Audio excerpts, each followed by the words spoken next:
তো আজকের ভিডিওতে আমরা দেখব জেনারেল স্টাডিজ থেকে প্রশ্ন, এবং এই প্রশ্নগুলো খুবই গুরুত্বপূর্ণ। Paschimbanga police, Kolkata police, PSC clerkship এবং পিএসসি মিসলেনিয়াসের জন্য কিন্তু প্রশ্নগুলো খুবই গুরুত্বপূর্ণ।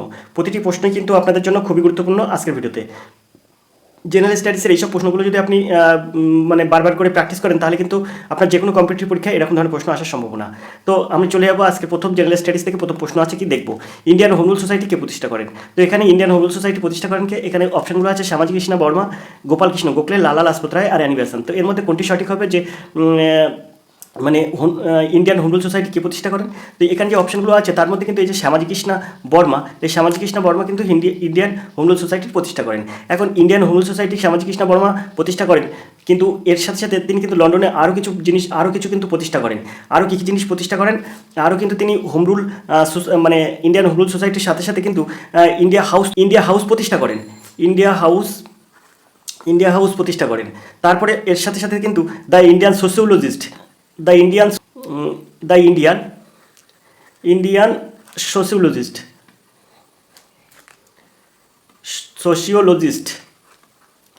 কিন্তু তিনি প্রতিষ্ঠা করেন। তো শ্যামাজি কৃষ্ণ বর্মা কিন্তু ইন্ডিয়ান হোম রুল সোসাইটির সাথে সাথে India house, the Indian sociologist কিন্তু তিনি প্রতিষ্ঠা করেন। ইনি একজন কিন্তু গবেষক ছিলেন। এর সাথে সাথে আমরা গোপালকৃষ্ণ গোখলে সম্পর্কে যদি আমরা একটু জানি, তাহলে আমরা দেখব গোপালকৃষ্ণ গোখলে ছিলেন কিন্তু ভারতের স্বাধীনতা আন্দোলনের এক স্বনামধন্য রাজনৈতিক নেতা এবং বিশিষ্ট সমাজ সংস্কারক। গোপালকৃষ্ণ গোখলে ছিলেন ভারতীয় জাতীয় কংগ্রেসের একজন প্রবীণতম নেতা এবং সার্ভেন্ট অফ ইন্ডিয়া সোসাইটির প্রতিষ্ঠাতা। তো গোপালকৃষ্ণ গোখলে তাহলে কি প্রতিষ্ঠা করেছিলেন? সার্ভেন্ট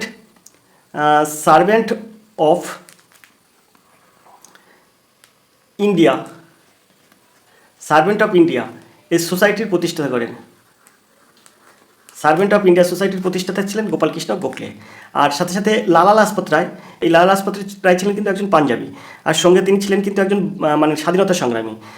এই লালা লাজপত রায়কে কিন্তু বলা হতো কি পাঞ্জাব কেশরী নামে কিন্তু তিনি আবার পরিচিত ছিলেন, এই লালা লাজপত রায় কিন্তু চরমপন্থী দলের ভারতীয় জাতীয় কংগ্রেসের চরমপন্থী দলের কিন্তু লালা লাজপত রায় ছিলেন কিন্তু অন্যতম সদস্য বা অন্যতম নেতা বলা যায়। লালবাল পালের অন্যতম নেতা ছিলেন কিন্তু এই লালা লাজপত রায়। আমরা চলে যাবো এবার দুয়ের দাগের প্রশ্নে। পরের প্রশ্নটা দেখবো কী আছে। আমরা এখন এই দুয়ের দাগের এই প্রশ্নটা দেখব। দুয়ের দাগের প্রশ্ন আছে, দেখুন, নিচের কোনটিতে অ্যাসিটিক অ্যাসিড পাওয়া যায়? কমলা লেবু, ভিনিগার, তেঁতুল। তো এর মধ্যে কোনটিতে অ্যাসিটিক অ্যাসিড পাওয়া যায়? তো অ্যাসিটিক অ্যাসিড পাওয়া যায় কিন্তু ভিনিগারে পাওয়া যায় অ্যাসিটিক অ্যাসিড। এখন এই অ্যাসিটিক অ্যাসিডের সংকেত কি আপনারা জানেন? অ্যাসিটিক অ্যাসিড এর সংকেত হচ্ছে, এই যে অ্যাসিটিক অ্যাসিড এর সংকেত হচ্ছে CH3COOH। এটা কিন্তু অ্যাসিটিক অ্যাসিডের সংকেত। এখন এটা পাওয়া যায় ভিনিগারে। তো অ্যাসিটিক অ্যাসিডের অপর নাম কিন্তু আবার ইথানোয়িক অ্যাসিড। তো আপনারা বুঝলেন, তো ভিনিগারে থাকে কিন্তু ইথানোয়িক অ্যাসিড বা অ্যাসিটিক অ্যাসিড। আর এর সঙ্গে আপনাদের একটু বলে রাখি, কমলা লেবুতে কোন অ্যাসিড পাওয়া যায়, আর তেঁতুলে কোন অ্যাসিড পাওয়া যায়, লেবুতে কোন অ্যাসিড পাওয়া যায়। তো আপনারা তো সবাই জানেন, এই যে তেঁতুল আছে, এই তেঁতুলের সাথে আপনি আঙুরও নেবেন, এতে থাকে কি, তেঁতুলে যদি থাকে আপনার টার্টারিক অ্যাসিড, আপনারা সবাই জানেন তেঁতুলে টার্টারিক অ্যাসিড, সেই হিসেবে কিন্তু আঙুরেও কিন্তু টার্টারিক অ্যাসিড থাকে। কী অ্যাসিড থাকে? টার্টারিক অ্যাসিড কিন্তু আঙুরে থাকে, এবং আঙুরের সাথে তেঁতুলের সাথে কিন্তু আঙুরেতেও টার্টারিক অ্যাসিড থাকে। আর লেবুতে কী অ্যাসিড থাকে? তো আপনারা তো জানেন লেবুতে কী অ্যাসিড থাকে। লেবুতে থাকে কিন্তু সাইট্রিক অ্যাসিড। এখন কমলা লেবুতে তাহলে কী থাকে? কমলা লেবুতেও কিন্তু এই সাইট্রিক অ্যাসিড থাকে। লেবুতেও সাইট্রিক অ্যাসিড থাকে, কমলা লেবুতেও সাইট্রিক অ্যাসিড থাকে। এখন আপনার ফুটেসে একটা প্রশ্ন পড়েছিল, আপনার সেশনে পড়েছিল কিনা এটা বলতে পারবো না, তবে সিক্সথ সেশনে কিন্তু পড়েছিল টমেটোতে কী অ্যাসিড থাকে। এই টমেটোতে কী অ্যাসিড থাকে? তা আপনারা কি উত্তর দিয়েছিলেন তাই বলতে পারবো না, তবে টমেটোতে কিন্তু অক্সালিক অ্যাসিড থাকে। কয়দন্তুস্বয় আকার, লয় হস্যি ক। অক্সালিক অ্যাসিড কিন্তু টমেটোতে থাকে। তাহলে বুঝতে পারলেন সবাই। এখানে আমার প্রশ্ন ছিল নিচের কোনটিতে অ্যাসিটিক অ্যাসিড থাকে? তো এই ভিনিগারে কিন্তু থাকে অ্যাসিটিক অ্যাসিড, তার সংকেতটা আমি বলে দিলাম, এবং অ্যাসিটিক অ্যাসিডের অপর নামও বলে দিলাম। তেঁতুলে বা আঙুরে কী অ্যাসিড থাকে আমি বলে দিলাম, কমলা লেবুতে কোন অ্যাসিড থাকে, সঙ্গে কিন্তু টমেটো আমরা জেনে নিলাম। তার সাথে সাথে আরও কিছু একটু জেনে নিই। মৌমাছি, তারপরে আছে পিঁপড়ের হুল, এসবে কোন অ্যাসিড থাকে? এসবে থাকে কিন্তু আপনার ফরমিক অ্যাসিড। তো আশা করি আপনারা বুঝতে পারছেন। সর্বোপরি একটা অ্যাসিডের, এই অ্যাসিডটা দইতে কী অ্যাসিড থাকে, সর্বোপরি দইতে কী অ্যাসিড থাকে এটা যদি আপনার পড়ে তাহলে আপনি কী লিখবেন? তো দইতে থাকে কিন্তু সবসময় মনে রাখবেন দইতে থাকে কিন্তু ল্যাকটিক অ্যাসিড, ল্যাকটিক অ্যাসিড। তো আশা করি আপনারা বুঝতে পারছেন। চলে যাবো আমরা পরের প্রশ্নে, অর্থাৎ 3 দাগের প্রশ্ন দেখবো কী আছে। তো 3 দাগের এই প্রশ্নটা কী আছে দেখুন, আধুনিক পর্যায় সারণীর সূত্র কে আবিষ্কার করেন? সুন্দর একটি প্রশ্ন। আধুনিক পর্যায় সারণীর সূত্র কে আবিষ্কার করেন? এখানে আছে ডাল্টন, ডোব্রিনার, মেন্ডেলিভ আর মোসলে। তো আধুনিক পর্যায় সারণীর সূত্র কে আবিষ্কার করেন? তো এই আধুনিক পর্যায় সারণীর সূত্র কিন্তু আবিষ্কার করেন মোসলে। দিদ্দাগ হবে এর সঠিক উত্তর। আধুনিক পর্যায় সারণীর সূত্র আবিষ্কার করেন মোসলে। কিন্তু পর্যায় সারণী সূত্র, পর্যায় সারণী কে আবিষ্কার করেন? পর্যায় সারণী কিন্তু আবিষ্কার করেন মেন্ডেলিভ। এবার নতুন করে আধুনিক পর্যায় সারণী আবিষ্কার করেন কিন্তু মোসলে। আধুনিক পর্যায় সারণীর সূত্র কিন্তু আবিষ্কার করেন মোসলে। আর পর্যায় সারণীর যেটা পর্যায় সারণী পুরনো, অর্থাৎ পর্যায় সারণী তৈরি করেন কিংবা পর্যায় সারণীর উদ্ভাবক কিন্তু মেন্ডেলিভ। বিদ্যাগ হবে সঠিক উত্তর তখন। কিন্তু এখানে যখন বলছে আধুনিক পর্যায় সারণীকে আবিষ্কার করেন তখন হবে মোসলে। এছাড়াও ডাল্টন ছিলেন কিন্তু পরমাণুবাদের জনক। পরমাণুবাদের জনক কিন্তু ছিলেন ডাল্টন। তো আমরা চলে যাবো এবার পরের প্রশ্নে। পরের প্রশ্ন দেখবো কী আছে। পরের যে প্রশ্নটা আছে সেটা হচ্ছে 4 দাগের প্রশ্ন। এখানে প্রশ্ন আছে গ্রিন ভিট্রিয়লের রাসায়নিক নাম কি? গ্রিন ভিট্রিয়লের রাসায়নিক নাম কি? এখানে বলছে ferrous sulphate, ferric oxide, ferric phosphate আর ফেরিক হাইড্রোক্সাইড। তো এর মধ্যে কোনটি সঠিক উত্তর হবে? গ্রিন ভিট্রিয়লের রাসায়নিক নাম কি? তো এখানে গ্রিন ভিট্রিয়লের রাসায়নিক নাম হচ্ছে এই যে ফেরাস সালফেট আছে এর দাগ, এটা হচ্ছে ফেরাস সালফেটের সঠিক উত্তর। ফেরাস সালফেটের সংকেত কি? FeSO4। এটা কিন্তু ফেরাস সালফেটের সংকেত। ফেরাস সালফেট কিন্তু গ্রিন ভিট্রিয়লের রাসায়নিক নাম। এখন এই ফেরাস সালফেট কী কী কাজে ব্যবহার করা হয়? এই যে গ্রিন ভিট্রিয়ল কী কী কাজে ব্যবহার করা হয়? বিভিন্ন প্রকার উদ্ভিদের ফ্লোরোসিস রোগে কিন্তু এই ফেরাস সালফেট ব্যবহার করা হয়, গ্রিন ভিট্রিয়লটা ব্যবহার করা হয়। আমরা চলে যাবো পরের প্রশ্নে। পরের প্রশ্ন দেখবো কী আছে। দেখুন 5 দাগের যে প্রশ্নটা আছে সেটা হচ্ছে কোনটি সম্পৃক্ত হাইড্রোজেন? তো সম্পৃক্ত হাইড্রোজেন বলতে আমরা কি বুঝবো? সম্পৃক্ত হাইড্রোজেন হচ্ছে হাইড্রোজেন, মানে সম্পৃক্ত হাইড্রোজেনের সঙ্গে এখানে যেগুলো দেওয়া আছে তার মধ্যে কোনটি সম্পৃক্ত হাইড্রোজেন? তো আমরা এখানে অ্যাসিটিলিন আছে অপশান, প্রোপেন আছে, এথিন। তো এর মধ্যে আপনি কোনটিকে সম্পৃক্ত হাইড্রোজেন বলবেন? তো এর সঠিক উত্তর হবে ইথেন হচ্ছে সম্পৃক্ত হাইড্রোজেন। কেন ইথেনকে সম্পৃক্ত হাইড্রোজেন বলবো? তো আমরা এই সম্পৃক্ত হাইড্রোজেন কাকে বলে এই প্রশ্নে চলে যাব। তো ইথেনকে কেন সম্পৃক্ত হাইড্রোজেন বলবো, কেন ইথেনকে সম্পৃক্ত হাইড্রোজেন বলবো, এই যখন আপনাকে উত্তর করবো তখন আপনি সম্পৃক্ত হাইড্রোজেন কাকে বলে বুঝতে পারবেন। দেখুন আমরা এই যে ইথেন পাচ্ছি, ইথেনের সংকেত আপনি জানেন C2H6, এটা কিন্তু ইথেনের সংকেত। এখন ইথেন কিভাবে গঠন করে দেখুন, এই সি ইথেনের রাসায়নিক বন্ধন কিভাবে হচ্ছে দেখুন, হাইড্রোজেনের সঙ্গে হাইড্রোজেনের সঙ্গে কার্বন কিভাবে রাসায়নিক বন্ধনে আবদ্ধ হচ্ছে। তো এই এইচ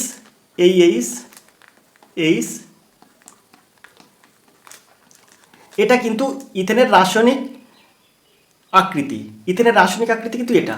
তো এই যে আপনারা দেখতে পাচ্ছেন এই এখানে হাইড্রোকার্বনের বন্ধন হয়েছে দেখুন, একটা বন্ধন, কার্বন একটা বন্ধন।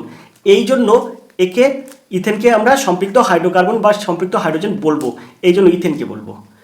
কিন্তু এই যে অ্যাসিটিলিন, প্রোপেন, এথিন এদেরকে বলবো না। কেন বলবো না? কারণ আমি একটি দেখিয়ে দিচ্ছি, দেখুন এথিনটা আমি দেখিয়ে দিচ্ছি কি হয়।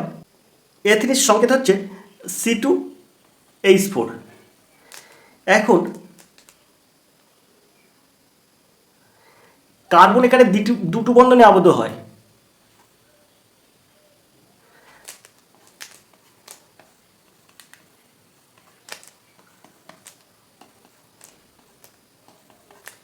কার্বন এখানে দ্বিবন্ধনে আবদ্ধ হয়, তাই আমরা এটাকে সম্পৃক্ত বলবো না, আমরা এটাকে বলবো অসম্পৃক্ত।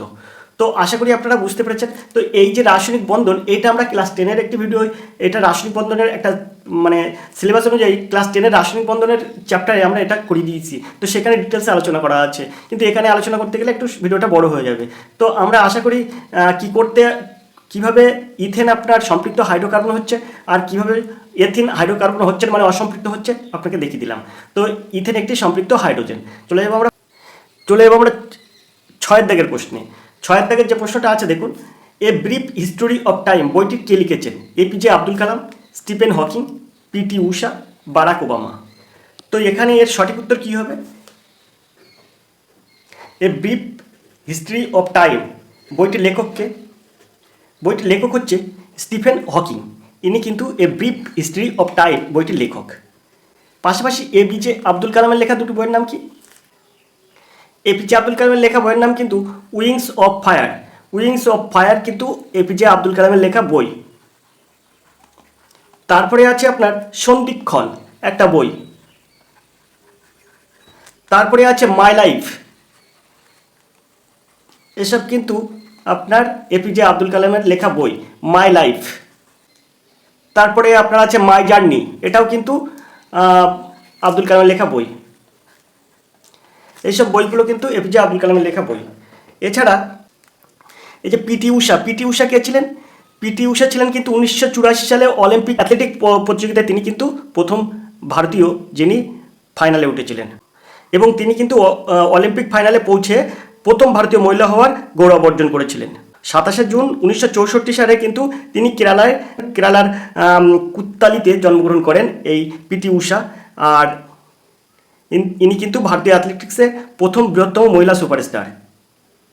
অবশ্য 1984 পরে 1985 সালে কিন্তু তিনি এশিয়ান গেমস থেকে কিন্তু অনেক পদক জিতেছিলেন, কিন্তু প্রথম ভারতীয় মহিলা যিনি অ্যাথলেটিক্সে আপনার 1984 সালে অলিম্পিক্সের ফাইনালে উঠেছিলেন, এবং সেখানে কিন্তু ভারতীয়দের নাম উজ্জ্বল করেছিলেন।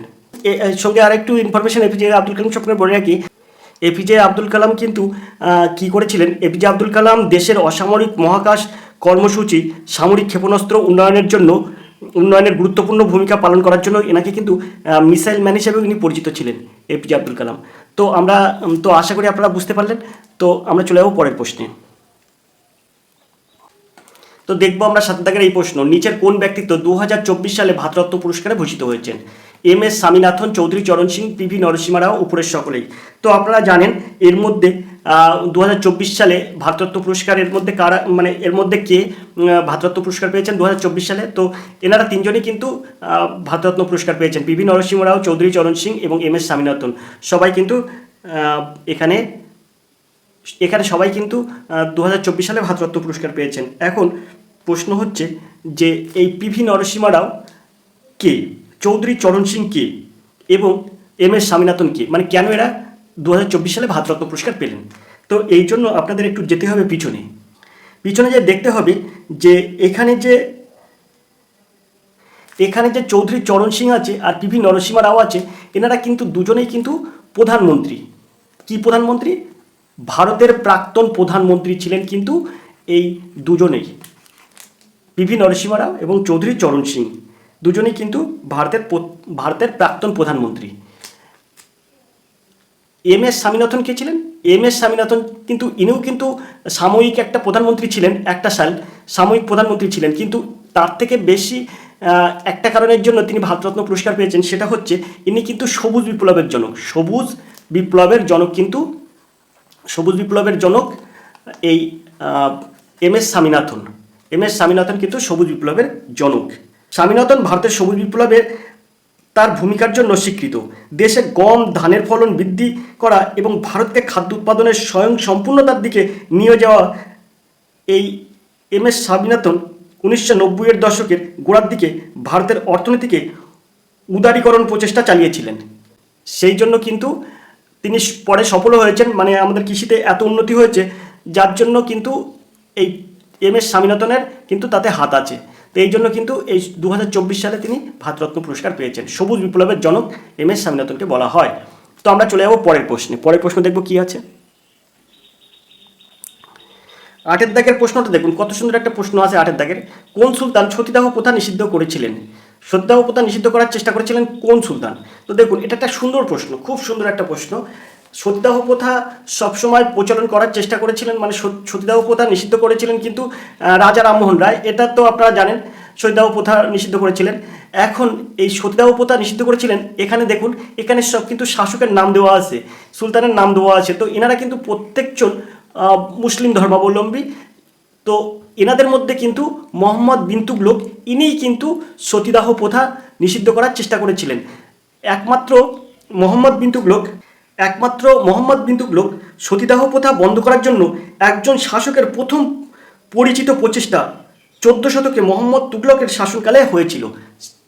এই মোহাম্মদ বিন তুগলকের শাসনকালেই কিন্তু তিনি কিন্তু একমাত্র শাসক যিনি কিন্তু সতীদাহ প্রথা নিষিদ্ধ করার জন্য ভূমিকা পালন করেছিলেন। হিন্দুদের প্রতি তার নীতি ছিল সমঝোতামূলক এবং তিনি সতীদাহ প্রথা বিলুপ্তর মতো সামাজিক সংস্কার প্রবর্তনের চেষ্টা করেছিলেন। কে? মোহাম্মদ বিন তুগলক। তো মোহাম্মদ বিন তুগলক সম্পর্কে যদি আমরা আরও একটু জানি মোহাম্মদ বিন তুগলকের সম্পর্কে, তাহলে বলবো তিনি একজন কিন্তু জ্ঞানী বোকা হিসেবে পরিচিত ছিলেন, অর্থাৎ ইতিহাসে কিন্তু পাগলা রাজা নামেও কিন্তু খ্যাত। তিনি 1325 থেকে 1351 সাল পর্যন্ত তুগলক রাজবংশের শাসন করেছিলেন। কত সাল থেকে? 1325 থেকে কিন্তু তিনি 1325 থেকে 1351 সাল পর্যন্ত কিন্তু ইনি শাসক ছিলেন তুগলক বংশের। 1327 সালে কি করেছিলেন? 1327 সালে তিনি কিন্তু রাজধানী দিল্লি থেকে রাজধানী কি করেন? দিল্লি থেকে রাজধানী স্থানান্তর করেন। দিল্লি থেকে রাজধানী স্থানান্তর করে কি করেন? দৌলতাবাদে নিয়ে যান। দৌলতাবাদে কিন্তু নিয়ে যান এই মোহাম্মদ বিন তুগলক। রাজধানী পরিবর্তন করেন, দিল্লি থেকে তিনি দৌলতাবাদে রাজধানী স্থানান্তর করেন। 2 বছর পর আবার তিনি জল সরবরাহের অভাব অন্যান্য অনেক সমস্যার কারণে রাজধানী আবার কিন্তু দিল্লিতে স্থানান্তর করেন। তো প্রথমে 1327 সালে দিল্লি থেকে দৌলতাবাদে নিয়ে যান, আবার সেখানে কোনো প্রবলেমের জন্য কিন্তু দৌলতাবাদ থেকে আবার দিল্লিতে নিয়ে আসেন। তিনি কিন্তু 1330 সালে, অর্থাৎ মোহাম্মদ বিন তুগলক কিন্তু 1330 সালে তিনি কিন্তু প্রথম টোকেন মুদ্রা চালু করেন। টোকেন মুদ্রা কিন্তু তিনি প্রথম চালু করেন এই মোহাম্মদ বিন তুগলক। মোহাম্মদ বিন তুগলকের প্রবর্তিত মুদ্রাগুলি পিতল তামা দিয়ে তৈরি। মুদ্রার মূল্য ছিল স্বর্ণ ও রৌপ্য মুদ্রার সমান। ব্যবসা বাণিজ্য সমস্যার কারণে টোকেন মুদ্রার ব্যবহার তিনি কিন্তু 1333 সালে আবার সেটা বন্ধ করেন। 1333 সালে আবার কিন্তু সেটা বন্ধ করেন। তাহলে বুঝলেন মোহাম্মদ বিন তুগলক সম্পর্কে কিছু ধারণা আপনাদের দিয়ে দিলাম। এবার আমরা চলে যাব 9 দাগের প্রশ্নে।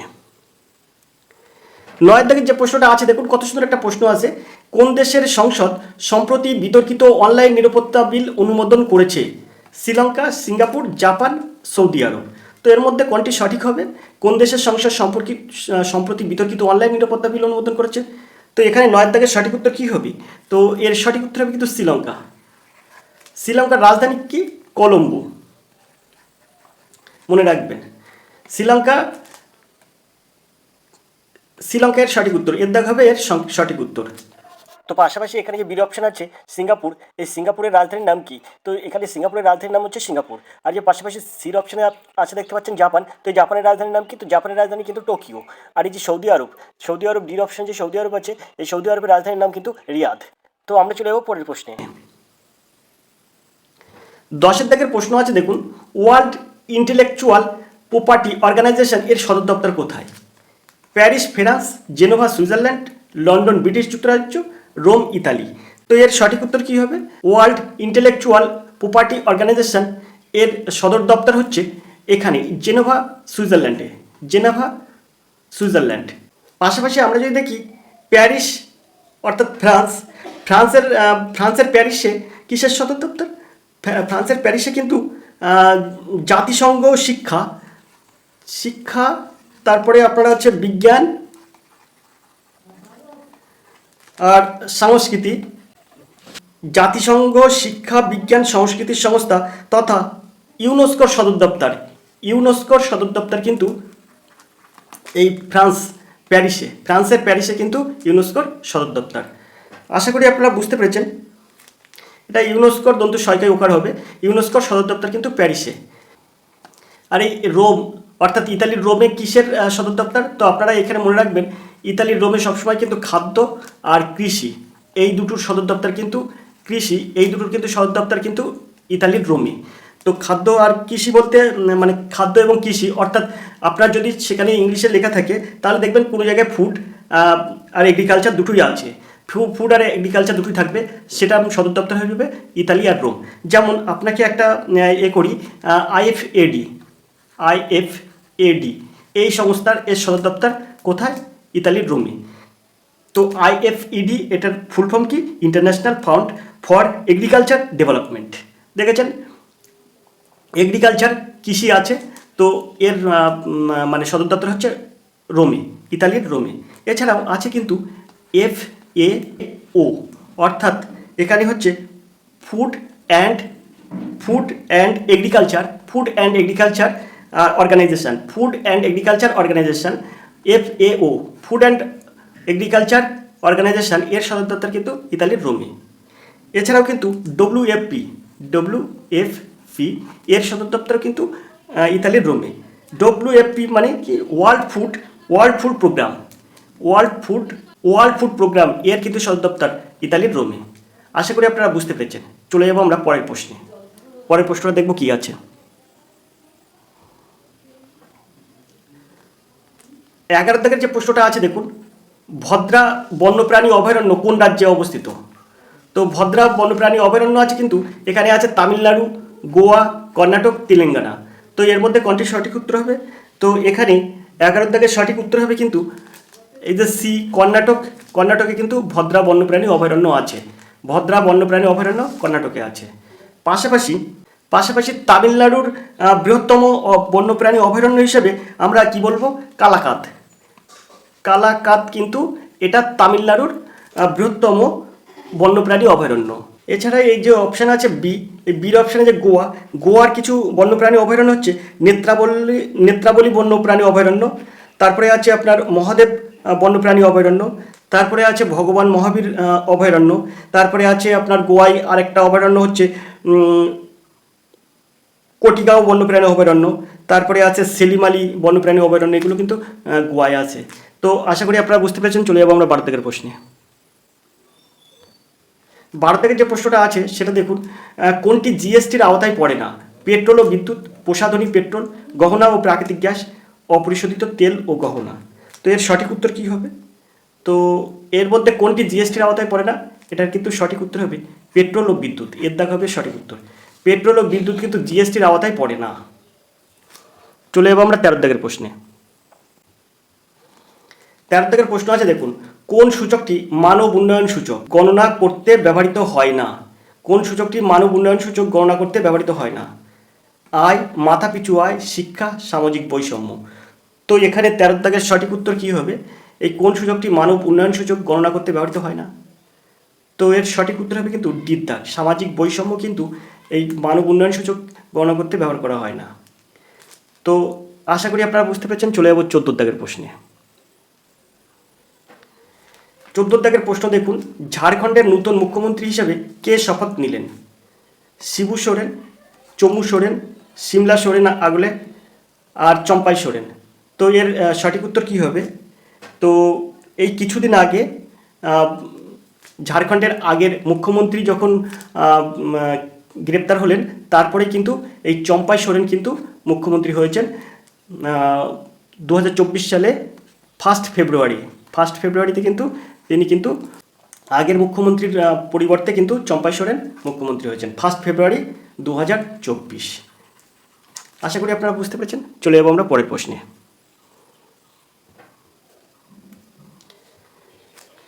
15 দাগের প্রশ্ন আছে, সমুদ্র ও বায়ুমণ্ডল জরিপ করার জন্য নাসা কর্তৃক উৎক্ষেপিত উপগ্রহটির নাম কি? তো এখানে 15 দাগের সঠিক উত্তর কী হবে? যে অপশানগুলো আছে এর মধ্যে 15 দাগের সঠিক উত্তর তাহলে কী হবে? তো এর সঠিক উত্তর হবে কিন্তু পরিমল, অর্থাৎ বিদ্যাগ হবে সঠিক উত্তর, পরিমল।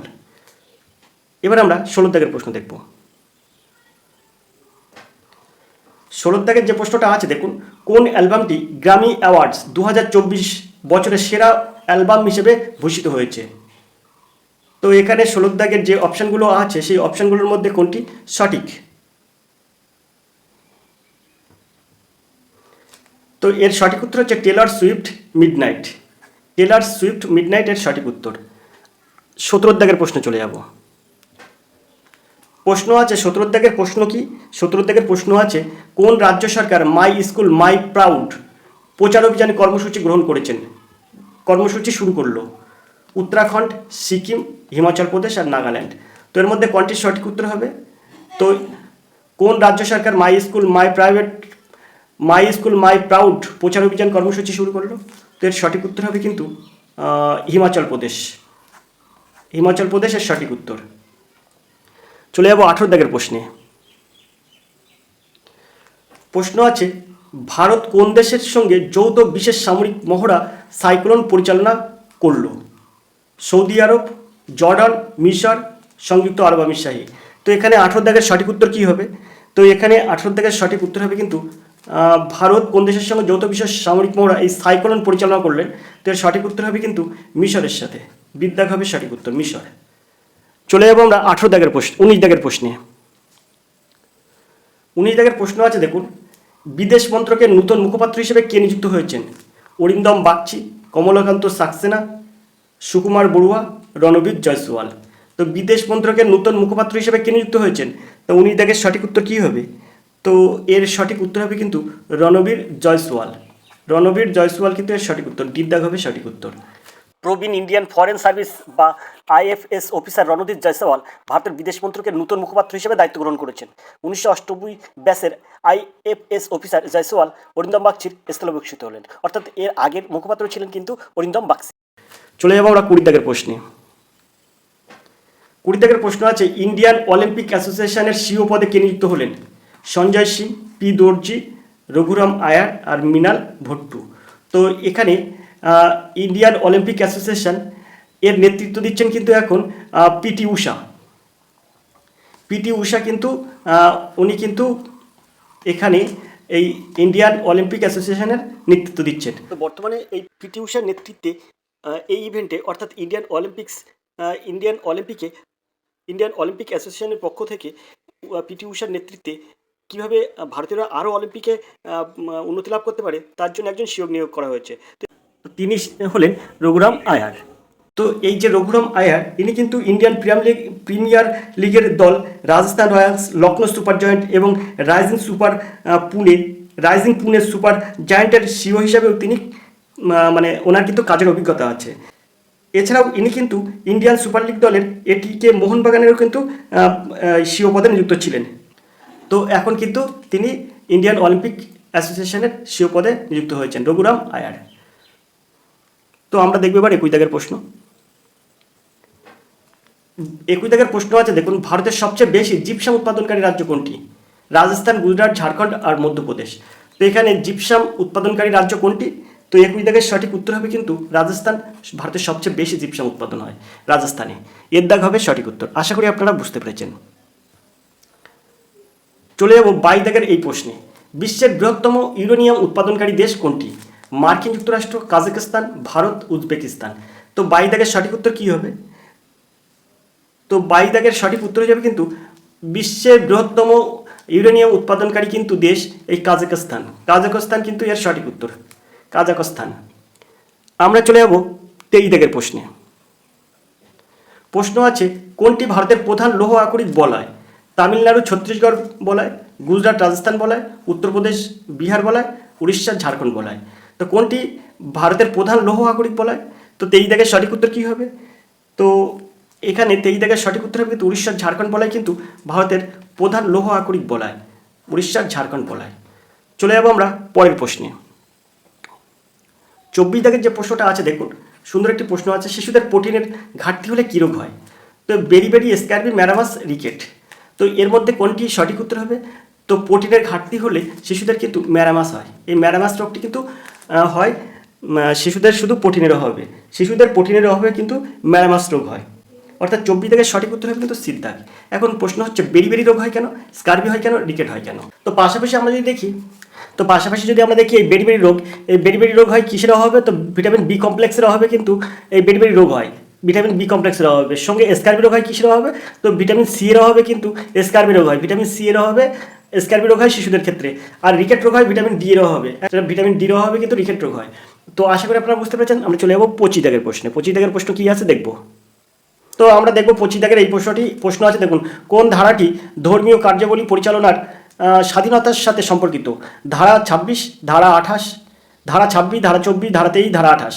এর মধ্যে কোনটি সঠিক উত্তর? তো 25 দাগের সঠিক উত্তর কী হবে? তো এখানে 25 দাগের সঠিক উত্তর হবে কিন্তু 26 ধারাটা কিন্তু এর সঠিক উত্তর। মানে এখানে বলছে কি ধর্মীয় কার্যাবলী পরিচালনার জন্য কোন ধারাটি দরকার?